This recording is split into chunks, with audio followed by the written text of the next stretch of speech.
There's General Moses Cleveland, founder of the city, 1796.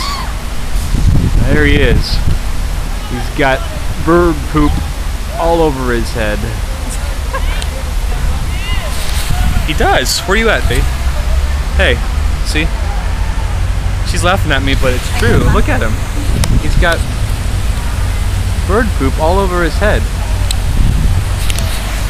She may be laughing, but a lot of this city kind of feels like it's got bird poop all over its head. And that ain't no joke. Look at this. It's a beautiful day. Oh, you can't really tell. It's cloudy. 300 days of cloud cover here in Cleveland, Ohio. Lots of Prozac. This was rated the city with the 3rd worst employment in the country 2 weeks ago. And yeah, feels like it's got bird poop on its head. Nice little waterfall, see? Yeah, some city.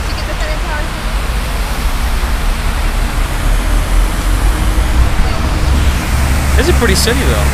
Yeah. I love it, we're glad to be here.